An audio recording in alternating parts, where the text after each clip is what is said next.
Hey there, everybody. Welcome to a Fast Fact Friday episode of the Digital Marketing Therapy Podcast. My name is Sammy, and I am your host of the Digital Marketing Therapy Podcast. So happy to be here with you today. And I wanted to touch base a little bit in this episode on crisis management, and not necessarily crisis, like creating your crisis management plan, but, we're several weeks into this interesting shutdown and quarantine and shelter in place, and businesses are experiencing things in a very different way than they had been before, and in a way that I don't think any of us could have ever even created a crisis plan for. And so I wanted to share with you kind of 3 ways that you can maybe still stay in front of your audience, still engage with your audience, maybe even generate a little bit of revenue, but really be there as a way to provide service so that they can be ready to come back when things open up, when the economy starts to pick up a little bit, when we can start to go outside and utilize other products and services again. We want them to be ready to come to you and ready to spend their dollars with you, so that you can keep your business up and running and keep providing that amazing service that you do for people, and keep things moving forward. So that's what we're going to talk about in this real quick Fast Fact Friday episode. Let's get to it. You're listening to the Digital Marketing Therapy Podcast. I'm your host, Sammy Bedell-Mulhern, and each week I bring you tips from myself and other experts, as well as hot seats with small business owners and entrepreneurs to demystify digital marketing and get you on your way to generating more leads and growing your business.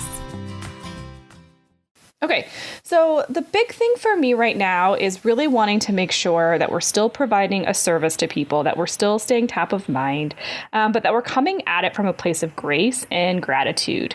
And there's so many different things. So for me, depending on your industry, but for me in marketing, I still want to make sure I'm providing you all with tips and ideas and thoughts, ways that you can be learning more about things you've been afraid of before, new things to try, getting online differently. I want to still give you very specific industry type things so that, you can maybe pivot your business in a different way, or innovate, or create a new product or service that can support people during this time in a real authentic way.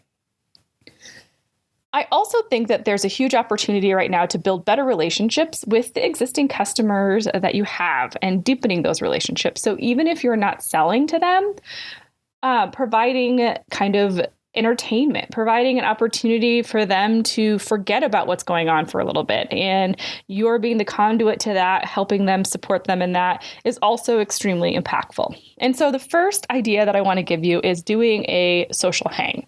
So I've done this with a client, and we do it via Zoom, and we invite our entire list. We invite people on social media. Our CEO or product development team, whoever makes sense to come on, can talk. And it's a great way to answer questions, to get feedback from your customers, and to just provide that extra support, to do a face-to-face, to say, yeah, we're just sitting at home chilling just like you are. And we want to do that with you, our customers, because even if you can't buy from us right now, maybe you're a restaurant and you want to teach people how to cook from home. So they can't necessarily buy your food, but they can still interact and engage with you. Or maybe you've got new products that are in the works and you want to share some behind the scenes R&D or whatever that they might want to know about, so that they just can't wait to buy it when it does come out and when people are able to go shopping. Maybe you are a nonprofit and you want to use this time as an opportunity just to share more stories of how you impact people and how people have been impacted, and allow people to share those stories live with other potential donors. And even if there's not an ask at the end, or maybe there is an ask at the end, but how can we virtually connect and build community with each other? And there's so many amazing platforms that can help you do that. So I would look into doing things like that. Number 2 is, like I said, I'm still coming out with content that is valuable to my audience. And so maybe now is the time to start that blog you've always been thinking about starting, or starting that podcast, or starting that YouTube channel. Giving people resources for the industry that you're in is hugely impactful. Let's say you're a campground and people can't come camp at your campground. So maybe you can start to write a blog post anyway about what it takes to run your campground. What are the ways that you provide, top-notch service? Like, what are the things that you do to keep your facility clean? Like all of the things that people are going to care about that you maybe haven't published before, but are going to be like, oh yeah, I need to get out there when we're able to go. Like that's where I need to go. Or maybe you are a hair salon, and so you've always wanted to start a blog about hair care maintenance and what you can do to make your color last longer. All of these things that people are definitely going to be searching for now, but they're not obsolete once COVID-19 is over, right? Because these are things that people search for all the time. So how can you take this opportunity to solidify yourself as an industry expert, as a community partner, as just knowledge base in your field, and writing regular content and copy is a great way to do that.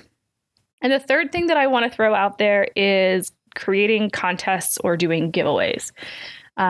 Maybe you can't sell your product, but you could still give things away. So maybe every week, if you're going to give away a $50 gift certificate to your restaurant. And the great thing about this is, and maybe it's only to be used October through December or something. I don't know. But the great thing about this is that it costs you nothing now and will help continue to drive traffic and awareness to your location for when things do open up and people can come. Maybe it is a partnership that you do with several other people. Maybe it's your entire block of brick and mortar stores in a downtown area, and you all come together and you say, let's create an event that can drive traffic to us when we are able to open again. And how can we do that? Or maybe it's even something as simple as saying, hey, if you need cash flow, if you buy $50 worth of gift cards from us today, then we will give you a $50 gift card that you can use 6 months later. So just think about ways that you can stay in front of your audience, obviously via social media, creating regular, consistent content, being of service, creating hangouts with your audience. I love all of these ideas, and I know there's so many more, but these are Fast Fact Friday episodes, so I don't want to take up too much of your time. But if you love this topic, if you want me to flesh this out a little bit more, please let me know, and I'd be happy to do that. But for now, take care of yourselves, stay healthy, and I'm here for you in our digital marketing therapy sessions. If you want to brainstorm ways that you can take advantage of some of these ideas in your business, head on over to thefirstclick.net/office hours. It's completely free. I look forward to chatting with you. But for now, subscribe wherever you listen so you don't miss out on another episode. And thank you so much for taking the time to listen. I appreciate you very, very much. And I will see you in the next one.